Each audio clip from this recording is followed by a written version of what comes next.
반갑습니다.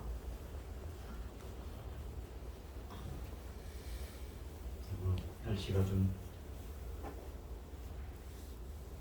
눈보라도 치고 날이 좀 추워지는 것 같습니다. 오늘은 이제 전번 주에 말씀드린 것처럼 오늘은 업에 대한 얘기를 좀 해보려고 합니다. 불교에서는 또 절에서는 이 업이라는 말을 거의 달고 산다고 해도 과언이 아닐 정도로 업이라는 말을 많이 하죠. 세속에서도 쓰는 말 중에 우리가 무심코 쓰는 말들이 있어요. 학교에서 쓰는 말 중에는 예를 들어 농업, 상업, 공업 이렇게 할 때 이 업이 들어가잖아요. 이 업이 내나 같은 말이에요. 그럴 때 쓰이는 업은 어떤 의미냐면 한 가지 일을 계속 전문적으로 해가는 것을 업이라고 해요.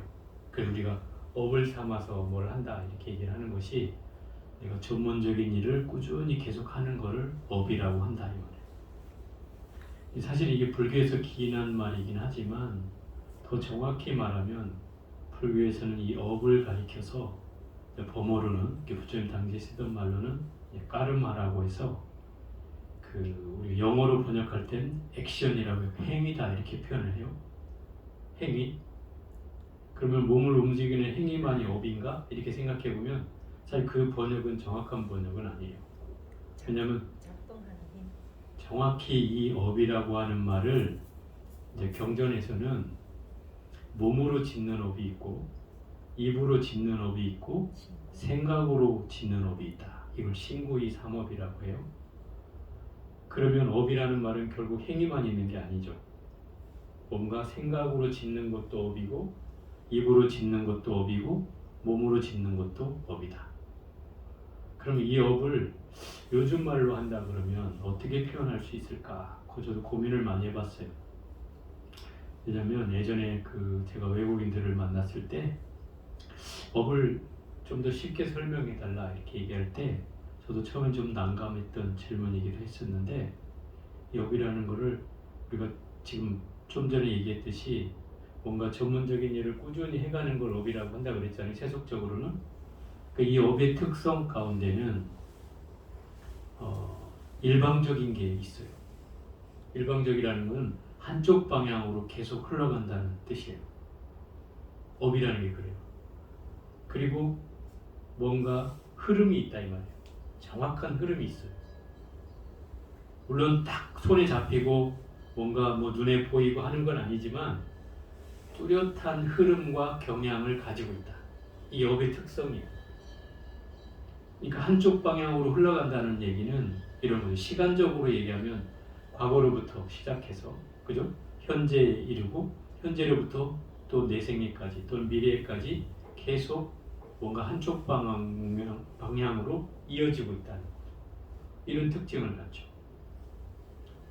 좀 더 구체적으로 표현하면은 내가 과거에 지은 몸과 입과 생각으로 지은 것들을 지금껏 이어져 오고 있고 또 지금 내가 하고 있는 일들 가운데 대부분은 과거에 했던 이 몸으로 입으로 행해왔던 생각으로 행해왔던 것을 또 연장해서 계속 하고 있다는 거죠. 이것을 이제 불교적으로 말하면 습이라고 표현하는 거예요. 습. 그죠? 습. 습관이라고도 하고 세속적으로는 절에서는 또 습기라고도 쓰는데 이 습이라는 말을 풀어보면 재밌는 말이 있어요. 이 습의 처음에 이 한문으로 쓸 때 보면 깃털 루자거든요. 그죠? 깃털루. 새 털의 그 깃털을 한 털을 가리켜서 우라고 표현한단 말이에요. 그 밑에다가 흰백자. 근데 흰백자는 여기에서 100백자가 원래 흰백자로 바뀌었다 이렇게 얘기하거든요. 그 얘기 무슨 얘기냐면 새가 날개짓을 100번을 해야 날 수 있다 이 말이에요. 응? 왜 여러분들 새끼 때 새가 알을 품고 막 날개가 나왔을 때 새들이 열심히 나는 연습을 해요. 그죠? 엄마가 오면 막 푸드득거리면서 거기서 날릴 듯이 푸드득거리고 또 우리 바깥으로 어떤 놈은 떨어지는 놈도 있고 또 또 어떤 놈은 또 나무 위에 앉아서 그걸 또 버덕버덕 하면서 떨어질 듯 말듯 하면서 연습을 해간다 이 말이죠. 그걸 100번을 해야 비로소 날 수 있다는 거예요. 그 얘기는 무슨 얘기냐면 이 습이라고 하는 말은 내가 똑같은 생각이나 똑같은 말이나 똑같은 행위를 계속 반복하게 되는 것이 습이 된다는 뜻이에요. 이해가 되죠? 그러니까 우리가 뭔가 그게 좋은 것이든 나쁜 것이든 또는 뭐 좋지도 나쁘지도 않은 것이든 계속 이렇게 행해오는 것들이 결국 습이 되고 그것이 나중에 업으로 만들어지는 거예요. 습이 됐다는 것은 이게 업력으로 만들어진다는 뜻이기도 해요. 업력이라는 건 뭐예요? 끌고 가는 힘인 거예요. 어? 나를 내가 좋은 습관을 들였으면 당연히 좋은 습관으로 끌고 가겠죠. 나를. 근데 내가 좋지 않은 습관을 들여놓으면 늘 좋지 않은 습관을 못 버려서 그것 때문에 힘든 거예요. 그죠? 버리고 싶어도 그 습관의 힘이 커져 있으면 그걸 쉽게 버려지지 않는다 이 말인 거죠. 그죠? 우리가 아침에 일어나는 습관도 늘 늦게 일어나는 버릇한 사람은 일찍 일어나려면 힘들잖아요. 그죠? 힘들어. 또 일찍 일어나던 사람들은 또 반대로 늦게 일어나려면 또 힘든 거죠. 그게 우리의 습관이라는 거예요. 그런 업력으로 형성된 것을 우리는 그걸 업이라고 얘기하니까 그 업에는 좋은 것도 있고, 그죠? 나쁜 것도 있고, 좋지도 나쁘지도 않은 것도 있다. 이 세 가지가 이제 등장해요. 좋은 업이라는 건 결국 선업으로 드러나는 것이고, 나쁜 업이라는 건 악업으로 드러나는 것이고, 좋지도 나쁘지도 않은 업은 무표업이라고 해서 업으로 드러나지 않는 업도 있어요. 예를 들어서 여러분들이 아무 짓도 안 하고 그냥 멍하고 있으면 이건 좋지도 나쁘지도 않은 업이에요. 그런 업은 업이 되지 않아요. 그렇다고 멍하고 있으라는 건 아니지만 결국 우리의 삶이 이렇게 세 종류로 형성이 된다 이 말이에요. 그렇기 때문에 제가 이렇게 표현하죠. 업이라는 것, 그 업을 바꿔내는 건 너무나 힘들다. 실제 업을 바꾸는 건 힘들어요. 왜 힘들겠어요? 이게 업력이 되어 있다 이 말이에요. 내가 과거로부터 해왔던 습관이 그게 힘이 붙어가지고 그것을 바꿔놓기 힘든 상황으로 만들어져 있어요. 우리가 지금 가만히 생각해 보세요. 하루 종일 내가 하고 있는 일을 떠올려 보면 늘 해왔던 생각과 말과 행위들을 반복하고 있어요. 그죠? 아침에 똑같이 일어나는 시간에 일어나고 밥 먹는 시간에 밥 먹고 물론 그 변화는 뭐 있긴 하지만 주말에는 뭐 좀 변화도 있긴 하지만 그러나 대체로 이런 루틴을 갖지 않으면 자기가 뭔가 스트레스 받아요. 그런 시간을 지키지 않거나 내가 해왔던 루틴을 어기면 스스로 스트레스를 받는다 이 말이에요. 그것은 무슨 얘기예요? 결국 내가 해왔던 흐름으로 해야 마음이 더 훨씬 편안해진다는 뜻이죠. 여기에 익숙해져 있다는 거죠. 이게 습이라는 뜻이에요. 익숙해져 있는 것이 습이에요. 그러니 이거를 바꿔놓는다는 것은 여러분이 예를 들어서 나의 생활 리듬을 다 바꿔라 이러면은 그 바꾸기가 쉽지 않잖아요. 바꾸기가 쉽지 않다는 얘기는 결국은 우리의 살아왔던 흐름을 바꿔내기가 쉽지 않다는 거예요. 그래서 저는 이렇게 얘기를 하죠. 업을 바꾸는 힘은 예를 들어서 그런 거예요. 자연적으로 보면 저 한강이 저 어디입니까? 저 강원도 쪽에서부터 발원이 돼가지고 이 한강이 이 서해로 흘러나가는 거예요. 그러면 이 흐름을 깰 수 있는 방법은 물줄기를 바꿔야 이 흐름이 바뀌잖아요. 그럼 물줄기를 바꾸는 방법은 뭐예요? 어떻게 물줄기를 바꿀 수 있어요? 이건 뭐 태풍이 불거나 홍수가 나서 물이 범람하거나 이렇게 됐을 때 이제 물줄기가 바뀌는 거예요. 그런 힘이 아니고는 이 한강 물줄기를 바꿀 수가 없어요. 제가 예전에 한 20 몇 년 전인가요? 그때 뭐 태풍 루사 때인가요? 루사 때 그때 제가 그 김천에 살고 있었어요. 직지사에 90 몇 년도지 그때가? 2000 몇 년도인가? 90 몇 년도인가? 2004년도인가? 그때인데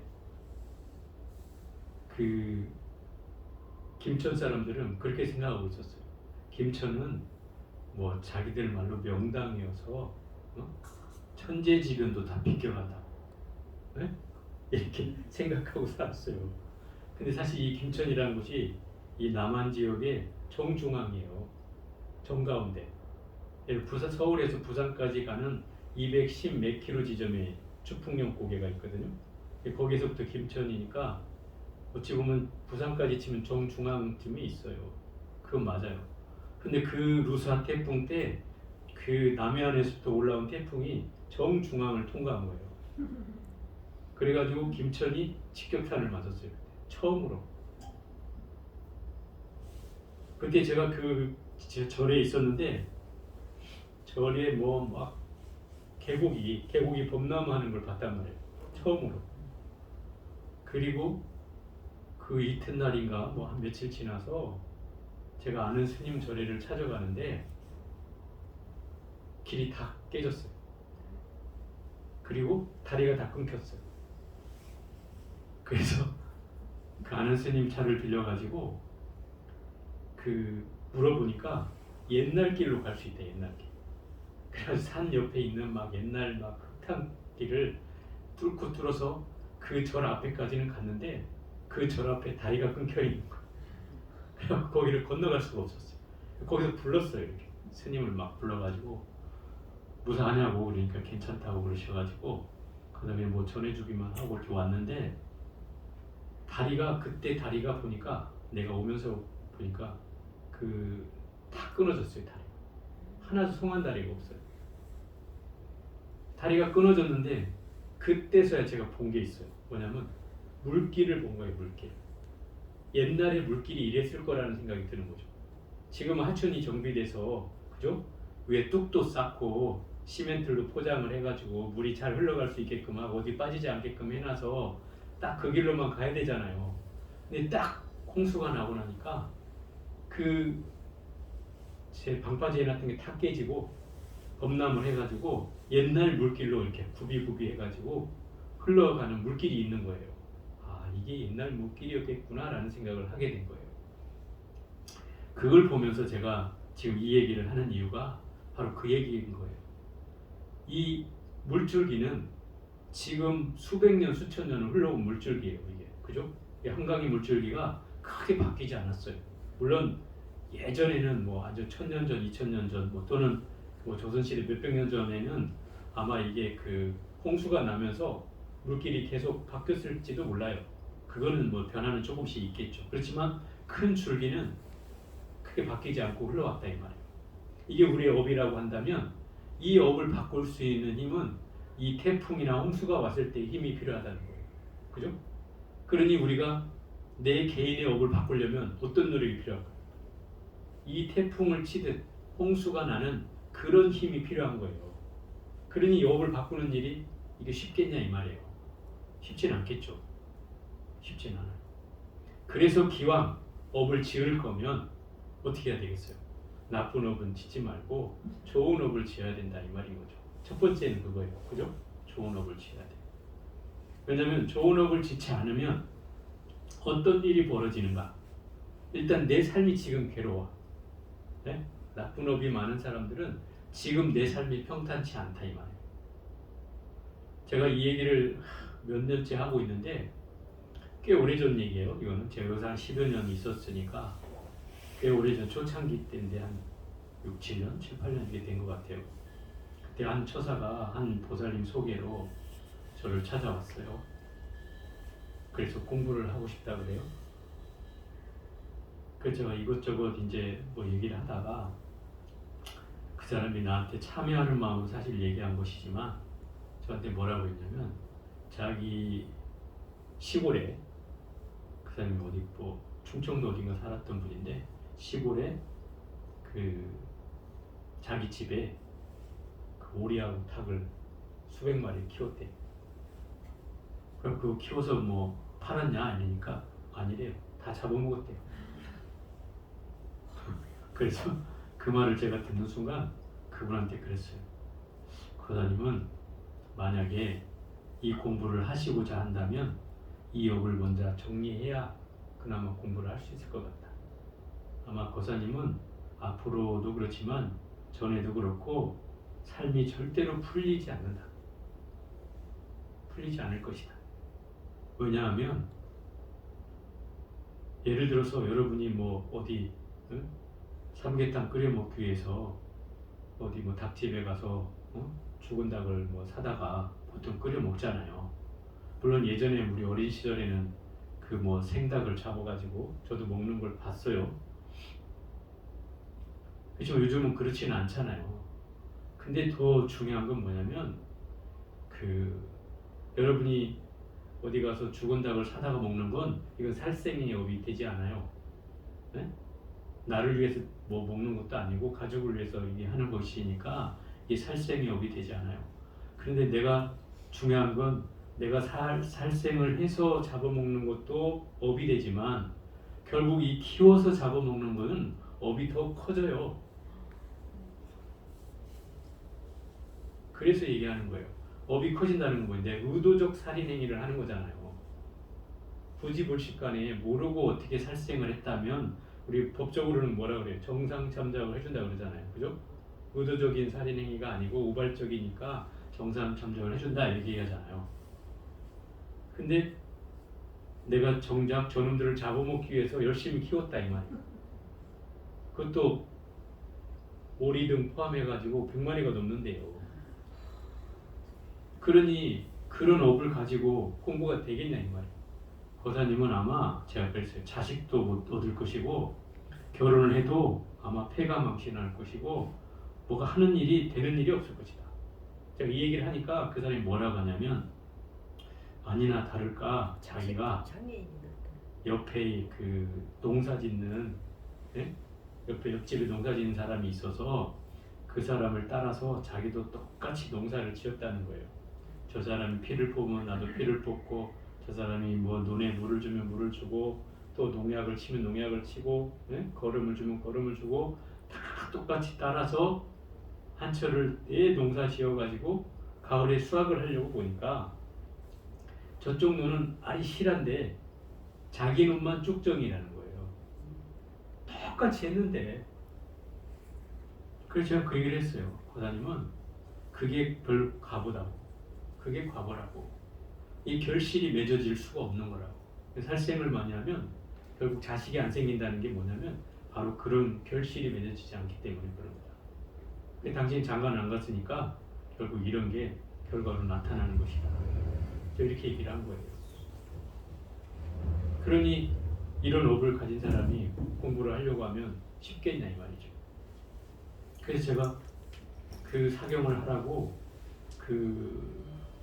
예를 들어서 뭐 닭하고 오리를 잡아먹은 그 사경을 줬는데 그것만 줬어요. 단순하게 딴 것 준 게 아니고 그것만 정리하고 오십시오. 근데 그 뒤로 나타나질 않았다. 얼마나 많이 주셨길래요? 많이 안 줬어요. 보살님들 준 것만큼도 안 줬어요. 제가 한 가지만 줬다고 그러잖아요. 닭하고 오리 잡아먹은 것만 줬는데도 못 쓰는 거예요.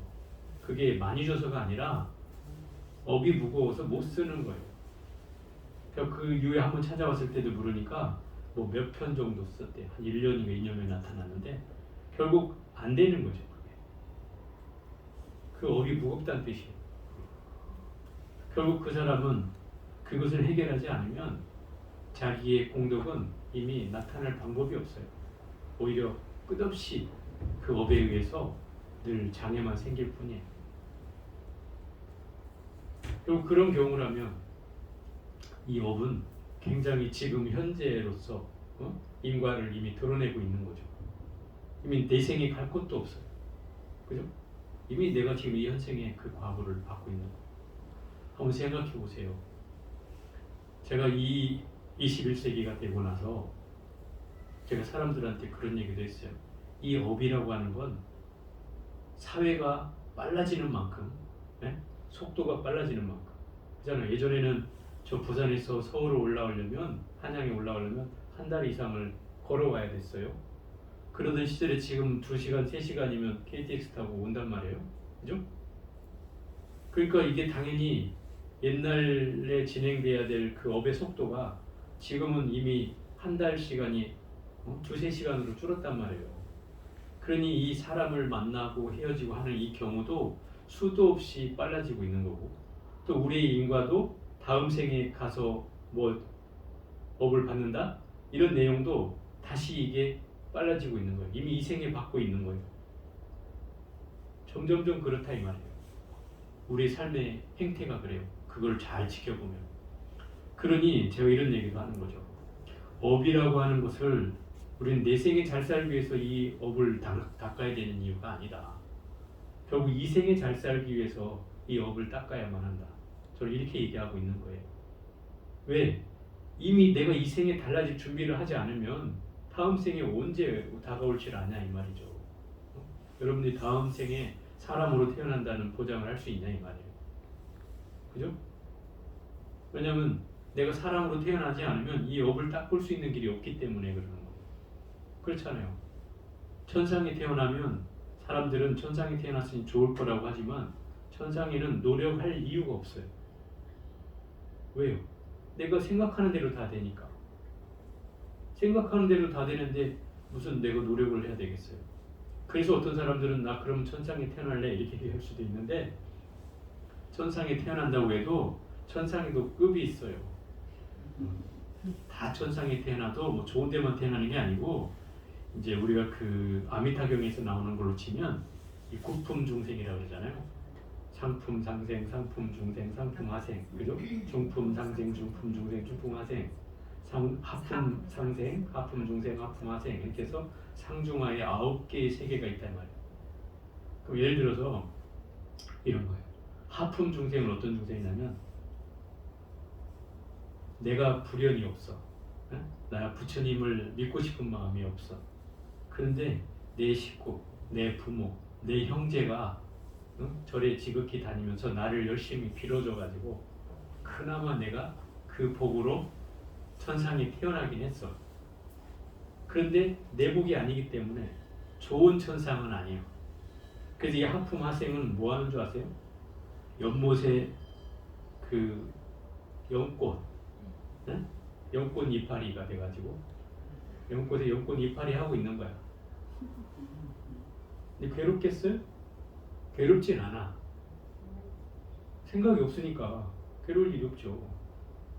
또 어떤 중생은 그 연못의 그 연잎 위에 깨구리가 돼갖고 있어. 네? 깨구리. 천상의 깨구리는 좀 다르대. 누가 잡아먹을 놈이 없으니까 괴롭진 않대. 그것 때문에. 뭐 그런 즐거움이라면 뭐 그것도 괜찮겠죠. 이런 게 된다면 하품하생은 그 극락세계를 장엄하는 장엄물로서 자리한다 이 말이에요. 하품하생, 하품중생 이 정도는 거기에 머물러 있어요. 그럼 내 자발적으로 내가 해서 만약에 극락세계를 간다면 그 세계는 이 상품세계에 들어가죠.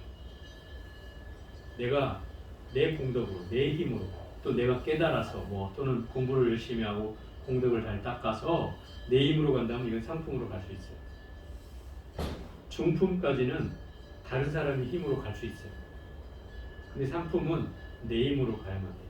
그게 다른 거예요. 물론 이 하늘에는 이렇게 위기마다 뭔가 공덕의 가치와 양이 달라요. 그것에 의해서 좀씩 차이가 나는 거죠.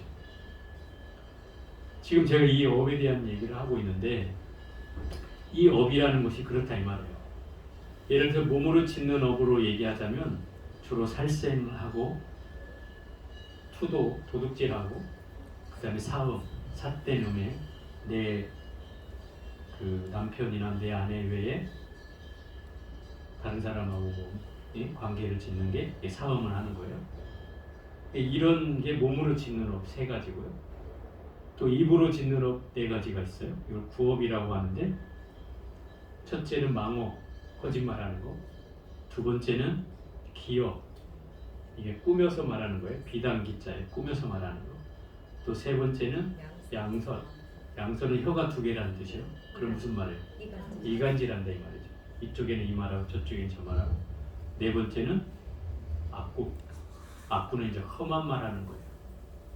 험한 말. 그러니까 험한 말은 뭐 욕설도 될 수 있고, 또 뭔가 악담을 하거나 이렇게 큰 소리 치는 이런 경우를 악고라고 할 수 있죠. 이게 입으로 짓는 네 가지 죄업이고, 그 다음에 세 번째는 생각으로 짓는 업이에요. 이걸 이제 탐해, 진해, 우치 이 세 가지라고 해요. 탐해는 내가 욕심을 낸다는 뜻이고, 과욕을 부린다는 거예요.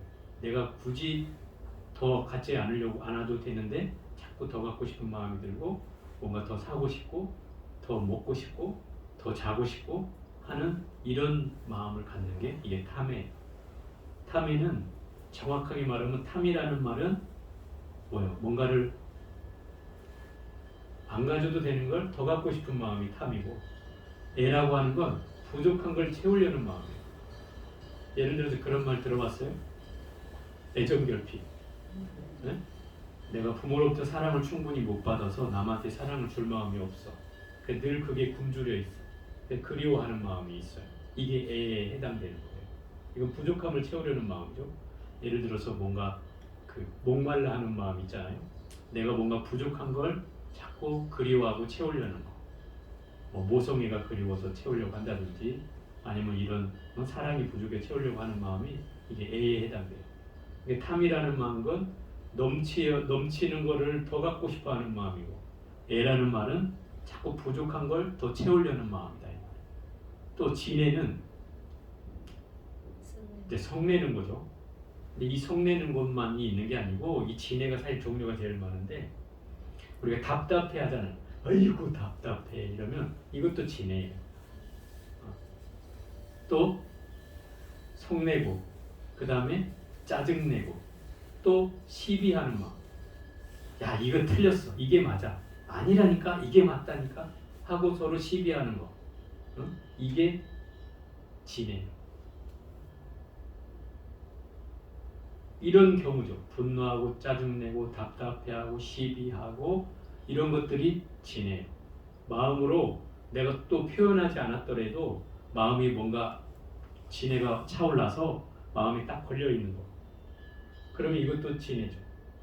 여러분들이 제일 많이 가지고 있는 그 화병 같은 거, 근원적으로 가지고 있는 화병, 이것도 진해에서 나온 거예요. 이런 것들이 우리가 살아가면서 제일 많이 내는 것 중 하나가 바로 이 진행. 이것은 현재 진행형이에요. 과거 완료형이 아니고 현재 진행. 지금도 계속되고 있다. 그죠? 사람이 습관적으로, 어떤 사람은 제가 어디 차를 타고 가는 어느 보살님 차를 탔는데, 그 보살님은 차를 타고 가면서 신호등에 뭐 걸려 있거나 지나가면서 오만 차를 다 시비해. 옳지 않아, 옳지 않아, 저런 운전은 옳지 않아. 계속 그 소리 듣는데 아주 힘들더라고요. 계속 옳지 않대. 이게 이제 시비심이죠. 시비심. 그게 내 안에 자기는 잘하고 있다고 판단이 드는 거죠. 그죠? 자기 잘하고 있다고 생각하니까 다른 사람은 자꾸 옳지 않다고 얘기하는 거예요. 그런데 사실은 이 시비심이 사람을 되게 힘들게 하거든. 왜냐면 옳고 그름이라는 건 객관적 기준이 필요하잖아요. 그죠? 법적인 기준도 필요하고 객관적 기준도 필요해요. 그런데 이건 결국 내가 판단하는 거기 때문에 거의 주관적이다 이 말이에요. 그래서 이미 여기서부터 오류가 발생되는 거예요. 다른 사람이 보면 틀리지 않은 일인데 내가 보면 틀린 일인 거죠.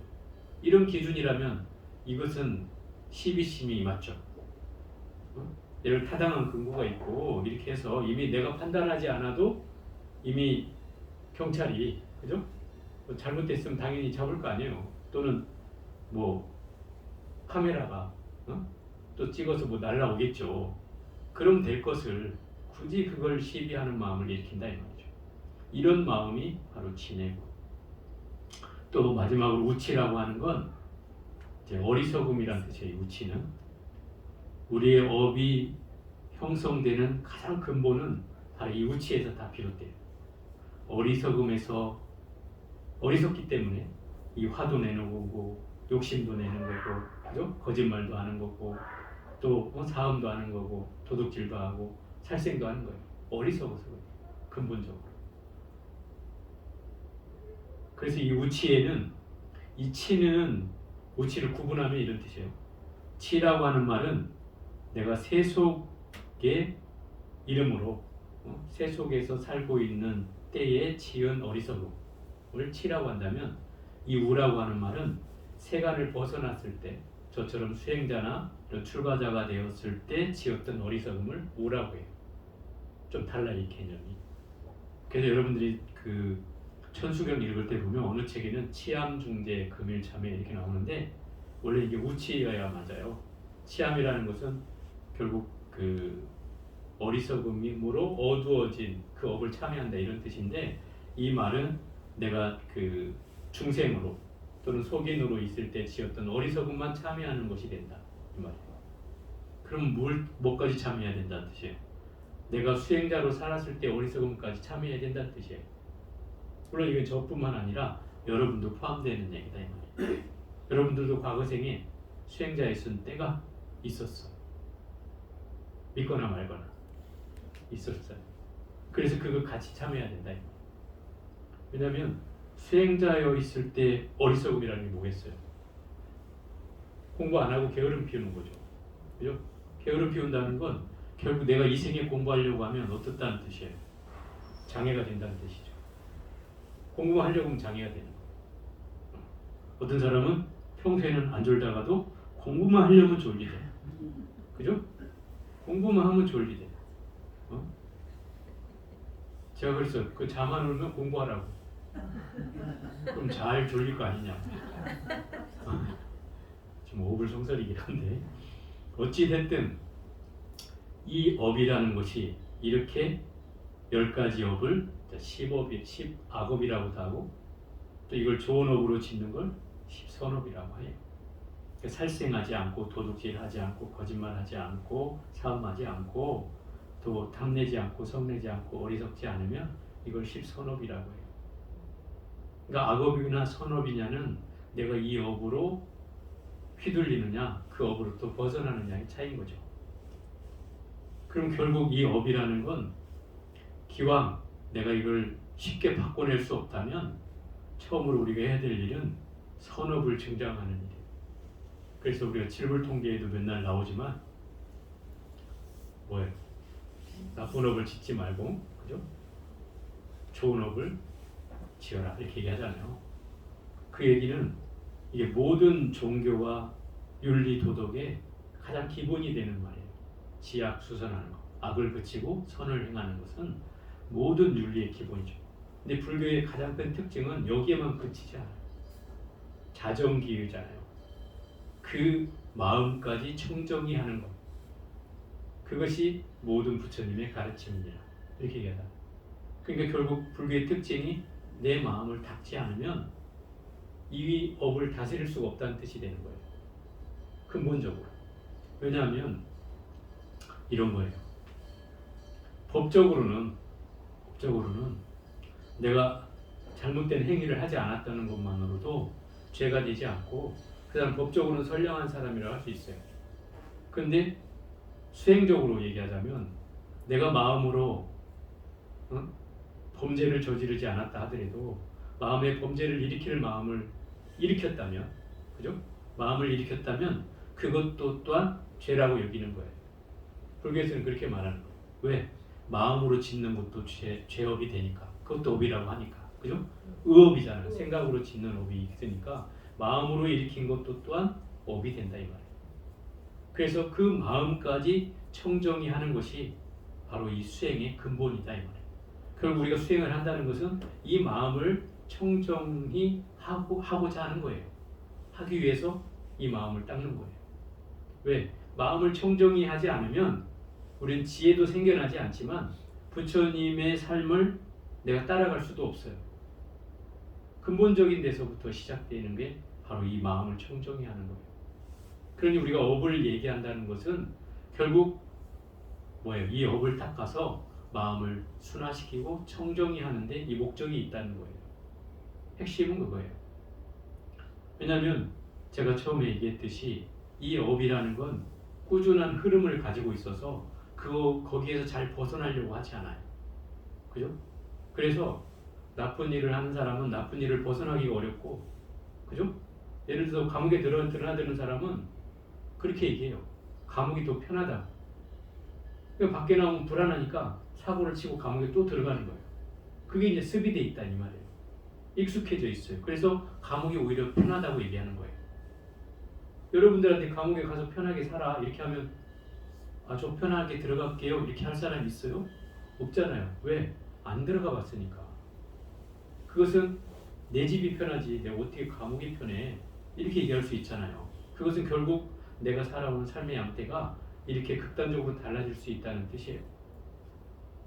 그러면 결국 어떤 업을 내가 내 습관으로 삼아서 살아야 더 좋을까? 그런데 선업을 지어야 되겠죠. 그럼 선업을 지으려면 어떻게 해야 되느냐 이 말이에요.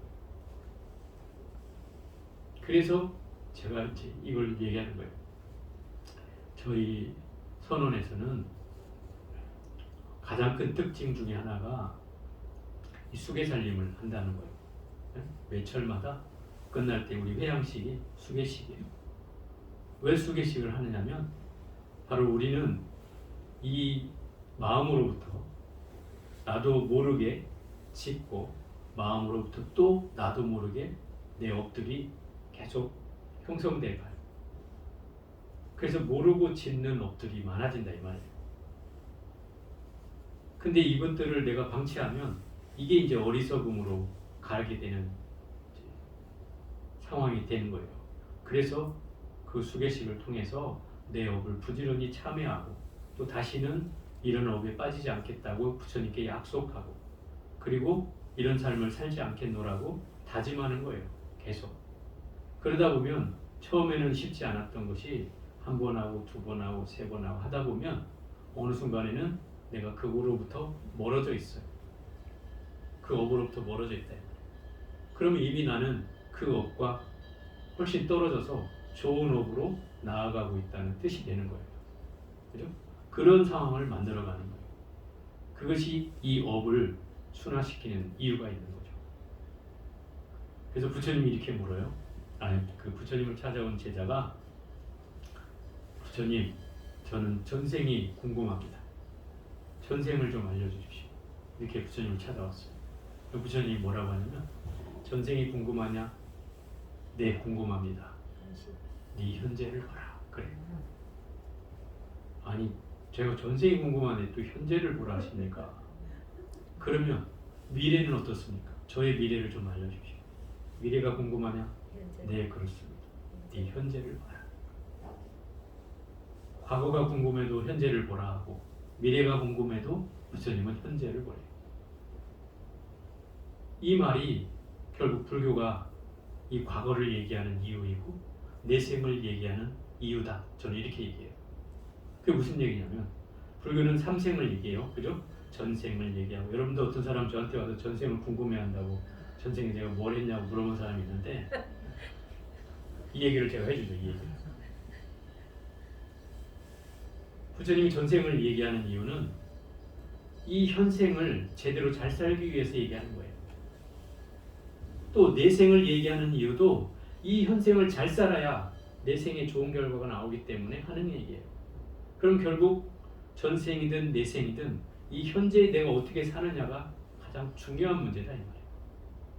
또 전생의 결과가 현재잖아요. 그죠? 전생에 살았던 결과가 현재예요. 그러니까 현재 나의 모습을 보면 전생의 모습이 있어요, 없어요? 있죠. 있죠. 그 결과니까. 그럼 내 사는 모습이 이미 전생의 나의 모습을 가지고 있는 거예요. 그럼 내 현재를 내가 잘 살피면 여러분 지혜가 있다면 내 과거에 뭐를 하고 살았겠구나 하고 알 수 있는 부분이 있다 이 말이에요. 왜? 나의 업이라는 건 이미 과거로부터 계속 되어 왔기 때문에. 그죠? 그런 거예요. 그걸 잘 생각해 보면 돼요. 사람의 얼굴에도 네? 얼굴을 잘 봐도 그 사람의 업이 보일 때가 있어요. 업이 보일 때가 있어요. 또 내가 내생이나 미래에 잘 살고자 한다면 이 현생을 놓치지 말아야 된다는 거예요. 그럼 현재라고 하는 말은 언제를 말하냐? 지금 이 생에 내가 태어나서부터 죽을 때까지가 현생이냐? 부처님이 이 현재라는 말은 그렇게 사용하는 말이 아니에요. 부처님이 말씀한 현재는 지금 이 순간이에요. 이 찰나밖에 없다는 거. 너한테 존재하는 순간은 지금 이 순간밖에 없다. 그러면 지금 이 순간을 어떻게 하라는 거예요? 제일 중요한 순간으로 만들어라는 거예요. 지금 네가 만나는 사람이 최고의 스승이고, 지금 만나는 시간이 최고의 시간이고, 지금 만나는 이 장소가 최고의 장소여야 된다는 거예요. 이게 부처님이 하신 말씀이에요. 그럼 여러분의 삶 속에서 늘 나는 삶이 너무 재미없어, 너무 무료해. 요즘 젊은 애들 중에 그런 사람 많지? 그런 사람들을 보면 이 얘기를 들려주고 싶은 거죠. 그죠? 지금 이 순간이 가장 훌륭한 시간이어야 되는 거예요. 그래야 과거든, 현재든, 미래든 다 걸쳐져 있는 거죠. 그 상황이 계속된다고 하면 늘 최고의 순간이 될 거 아니에요? 그죠? 늘 최고의 순간이 되고, 늘 최고의 시간이 되고, 늘 최고의 장소가 된다면 결국 내가 만나는 사람은 최고로 훌륭한 사람이고, 그죠? 또 내가 만나는 시간은 최고의 시간이고, 최고의 장소가 늘 된다면 그 사람의 삶이라는 건 제일 훌륭한 삶이 아니겠어요?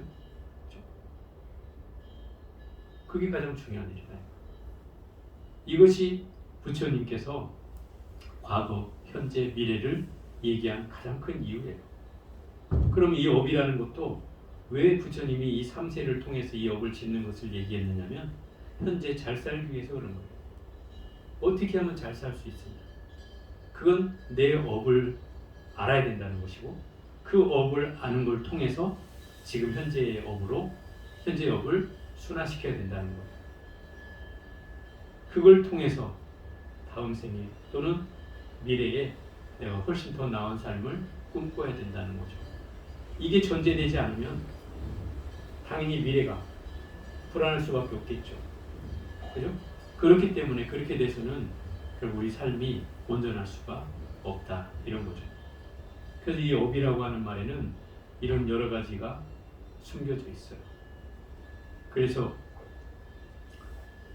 마지막으로 한마디를 더 하자면 이 업이라는 것은 여러분들이 누구나 가지고 있는 나의 습관들이에요. 이 습관을 깨는 건 내가 엄청난 인내와 노력과 수행이 필요하다는 뜻이에요. 그래야만 이 업의 흐름을 바꿀 수 있어요. 그 힘이 아니고는 이 업은 바꾸어지는 게 아니에요. 어떤 사람은 이거를 운명론이라고 얘기해요.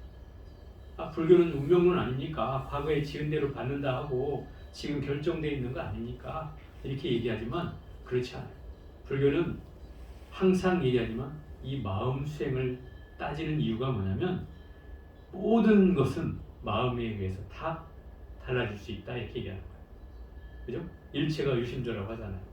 일체가 유심조라는 말은 이 세상을 만든 것도 다 그 마음 하나를 일으킴에 따라서 이 집도 만들어지고 세상도 만들어지고 우리나라도 만들어지고 지구도 만들어졌다, 이런 얘기예요. 마음이 일어나지 않으면 이 세상은 만들어지지 않는다, 이런 얘기죠.